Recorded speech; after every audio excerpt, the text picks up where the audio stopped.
Hello everyone, welcome back my channel. आज हम पढ़ेंगे जीवों का नामकरण, कि हम जीवों का नामकरण कैसे कर सकते हैं और जो भी वंशज होते हैं और जाति होती है उनके बारे में कैसे हम पढ़ते हैं। आगे कोई भी जीव जंतु है उनके बारे में प्राय देखा गया है कि एक ही प्रजाति के जीव अलग अलग देशों में अथवा एक ही देश में अलग अलग भागों में अलग अलग नाम से जाने जाते हैं। जैसे कि गोरैया नाम का पक्षी उत्तर भारत में गोरिया, आंध्र प्रदेश में पिचुक, इंग्लैंड में हाउस स्पैरो, हॉलैंड में मुचक तथा जापान में सुजून के नाम से जाना जाता है। इस असुविधा के दूर करने के लिए कैरोलिस लिनियन नामक वैज्ञानिक ने जीवों को वैज्ञानिक नाम देने की आवश्यकता का अनुभव किया तथा द्विनामकरण पद्धति, क्या है द्विनामकरण पद्धति, बायोनोमिकल नोमेनक्लेचर मेथड की खोज की, जिससे कि उनकी वंश और जाति दोनों का नाम ज्वाइन करके और नाम बनाया गया है। ठीक है, इन्हीं के अकॉर्डिंग उन्होंने जेनेरिक नेम कहलाया है, प्रथम जेनेरिक नेम, और जो प्राणी के वंश को प्रदर्शित करता है दूसरे की उसकी जाति को प्रदर्शित करता है, यह उसका स्पेसिफिक नाम कहलाता है। जैसे बिल्ली का वैज्ञानिक नाम फोलिस डोमेस्टिकस है, इसमें फेलिस वंश है तथा डोमेस्टिकस जाति का नाम है। आगे कुछ जंतुओं के नाम और वैज्ञानिक पद्धति के नाम दिए गए हैं। जैसे कोई मेंढक हो गया, मेंढक का वंश क्या हो गया, राणा, और जाति का नाम हो गया टिग्रीना। तो इन दोनों को मिला के क्या बनाएगा, राणा टिग्रीना, ये इसका स्पेसिफिक नाम हो गया।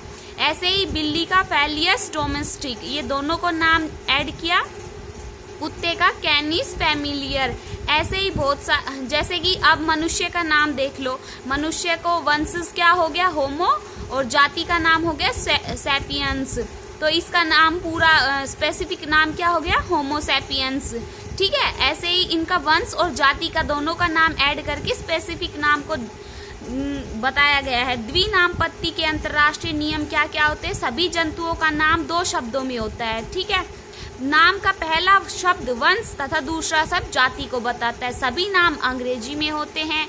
वंश के नाम का पहला अक्षर कैपिटल होता है और जाति के नाम का छोटा अक्षर होता है। जैसे देखो, हम राणा लिखेंगे तो RANA, और टिग्रीना में T छोटा आएगा, GRINA,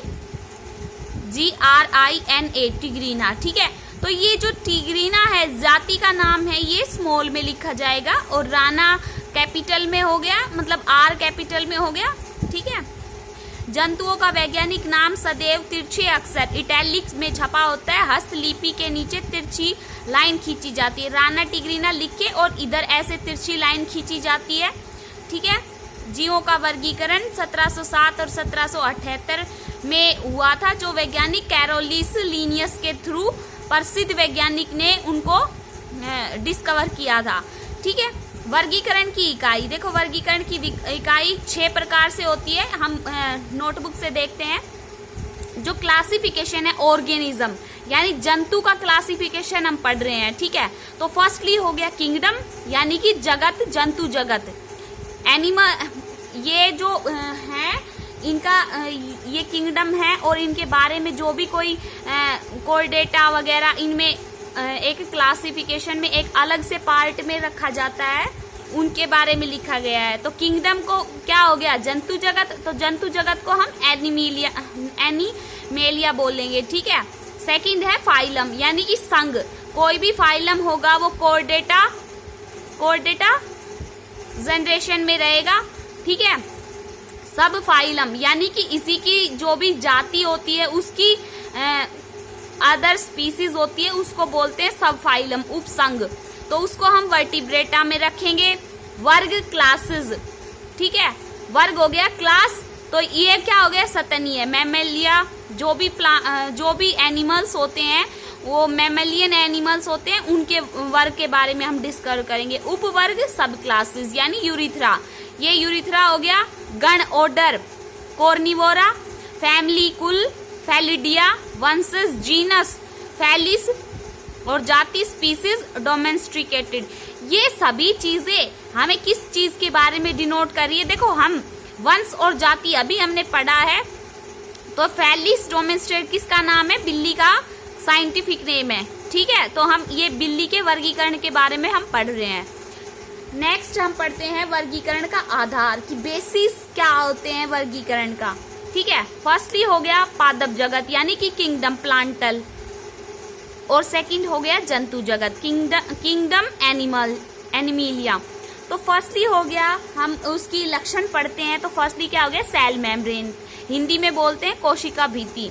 तो कोशिका भित्ति जो प्लांट में होती है वो प्रेजेंट होती है, किस फॉर्म में प्रेजेंट होती है, सेलुलोज की बनी हुई होती है। बाहर कई बार जो प्लांट होते हैं उनके बाहर बार्क छाल होती है उनकी डार्क ब्राउन कलर की, तो वो क्या हो गई, सेलुलोज की बनी हुई होती है। ठीक है, और इसमें जो एनिमल किंगडम होता है उसमें कोशिका भित्ति प्रेजेंट नहीं होती है, सेल मेम्ब्रेन प्रेजेंट नहीं होती है। सेकंड पॉइंट है क्लोरोफिल। क्लोरोफिल प्लांट्स में प्रेजेंट होता है, इसी कारण से वो हरे रंग के दिखाई देते हैं, और जंतु जगत में यह प्रेजेंट नहीं होता है, इसीलिए वो हरे रंग के दिखाई नहीं देते हैं। नंबर थर्ड पॉइंट है पोषण विधि, ऑटोट्रोफिक। ऑटोट्रोफिक मतलब वो अपना भोजन खुद निर्मित करते हैं, जैसे कि कार्बन डाइऑक्साइड प्लस वाटर मिलके, ठीक है, इधर वाटर आएगा भाई, वाटर मिलके क्या बना रहा है, cellulose plus oxygen plus energy. ठीक है, और ये हो गया जो एनिमल्स होते हैं ये हीटरोट्रोपस होते हैं, यानी कि वो अपने फूड के लिए, अपने आवास के लिए दूसरों के ऊपर डिपेंड करते हैं, और दूसरे किस चीज के ऊपर डिपेंड करते हैं, प्लांट एंड एनिमल के लिए। ठीक है, नेक्स्ट पॉइंट क्या हो गया, प्रचलन यानी स्टेबिलिटी। प्लांट किंगडम में जो प्लांट होते हैं वो स्टेबल होते हैं, वो मूव नहीं कर सकते एक जगह से दूसरी जगह, लेकिन एनिमल किंगडम में ये ऐसी स्टेबिलिटी प्रेजेंट नहीं होती है, ज्यादातर वो क्या करते हैं, मूव कर सकते हैं एक जगह से दूसरी जगह पर। ठीक है, नंबर 5 है ग्रोथ, वृद्धि।